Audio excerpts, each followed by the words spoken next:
Welcome back.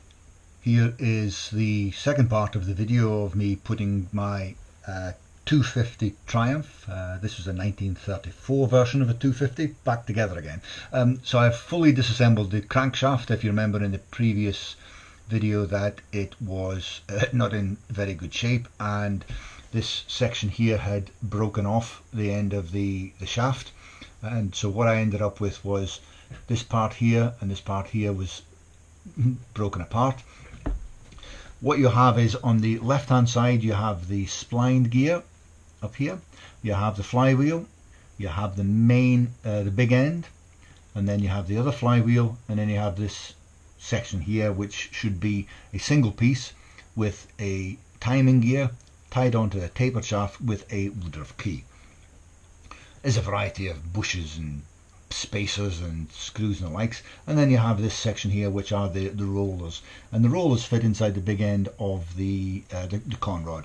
So that's basically what I'd got, and what I needed to do is either to find somebody to weld this all up or make a new one of these and then press the crankshaft together. But what I ended up doing was buying a reconditioned or a second-hand bottom end assembly and trying to work my way around it. So it had got a piston, it had got a piece falling out the bottom of the skirt of the piston, it had got a gudgeon pin, a couple of clips, it had got a gear with a tooth missing, it had got a completely the wrong bearing, but it had the flywheels and the conrod all connected together. So between the two of them I was going to make myself a good bottom end to this engine. So this is the new bottom end that I'd got, and you can see that this is the shaft with a slight taper on it, and there's a woodruff key that fits in here. I'd got the old gear. The old gear was in good condition. It had got all the teeth, and the teeth were in good condition, and so was the taper. But I could see here that this thread had belled very, very badly, and this nut, which holds this all on and holds it onto taper, clearly wasn't going to go onto that taper. So I needed to get that cleaned up. So I stuck that on the lathe, cleaned it up, put a little bit of roughness on the taper, because I knew that the woodruff key is pretty good, but I always like to have, if you're going to have a taper, the taper should do the job on its own. And so that's the cleaned up end of the crankshaft, so I can then get that gear put on there.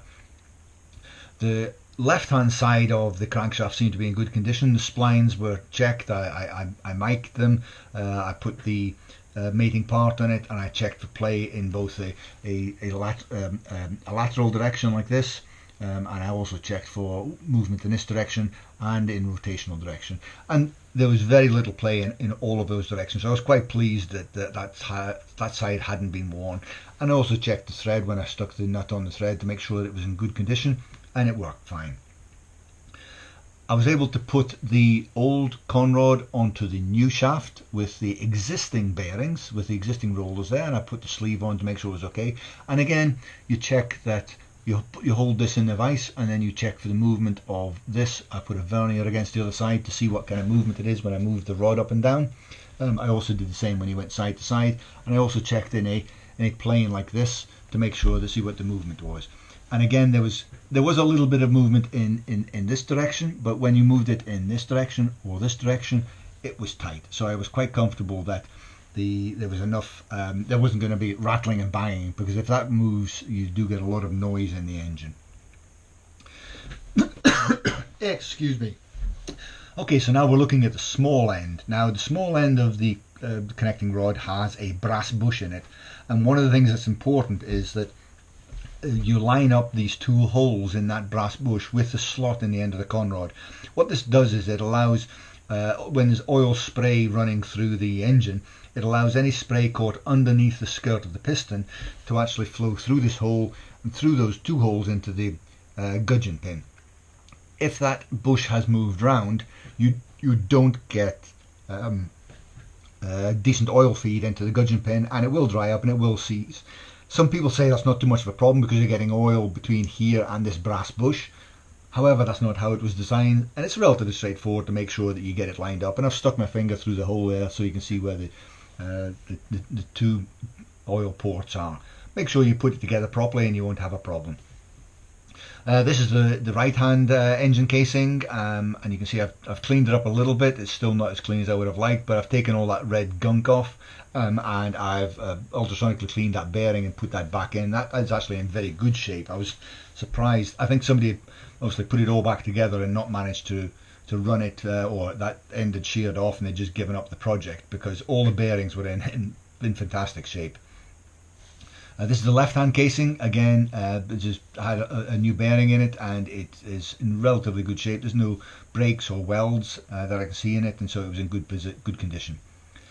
The bottom, I couldn't say the same for the bottom. So this is the sump plate. Now, the problem you have here is that you've got two halves of an engine being put together and a sump plate being put across it. So at this point here, you actually have three joins. So you have a join, because this is a sealing surface, and so is this, and then you have the sealing surface on the other side. So this you will have problems in this area, and so it's important that it is clean and it is flat. If it's not going to be flat, it's not going to seal against the mating surface, so you need to make sure it's clean and flat. This is the other side, and you can see here again, people have been using sealant rather than good engineering practice to put things together, and you can see here how they've used different studs and different washers. Again, poor engineering practice. It drives me mad, but that's what I've ended up with. This oil feed here sucks oil from underneath this, because when you put this as a plate that fits on here, and the plate has a gauze and a filter on it, and it has a hole that this pokes through. So what this does is any debris from the engine sits on top of the gauze, and this pipe here fits through, sucks from underneath the gauze and then back to the main tank. And so that way you make sure that all of the debris stays upside of that, and this actually sucks from a clean, dry sump. This is the engine casing after I've cleaned it up, and you can see I've wiped off most of the stuff, but also what I've done is I've used an emery stone to make sure that's perfectly flat. I've got a slight mark here, but I'm not overly worried about it, because I know that it seals along the surface here. So that was a little ding there. I could have emeried it, I could have stoned it back much flatter, but to do that I would really have needed to have machined it, and I wasn't prepared to put this up on a machine. I then put the crankshaft through the two halves of the engine casing. I put it together without sealant. You don't need sealant if this thing's running properly. I know a lot of people will tell me you do, but if you get the two mating halves running absolutely true and you've got them perfectly flat, it will be okay. I did, round about on the sump, I did put some engine gasket sealant, not silicon sealant, but engine gasket sealant, which allowed me to make sure that I wasn't going to have a problem on that critical sump area. And you can see I've put a saver screw on the end of it here, because I always like to make sure that my any threads are protected, and for the same reason I've got all these screws put into these holes.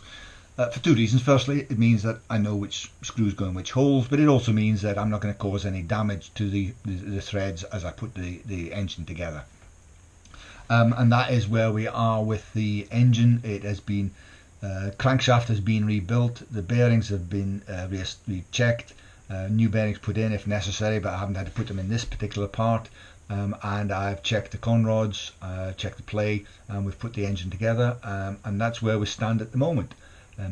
The next video will show the rest of the engine assembly and installation into the frame.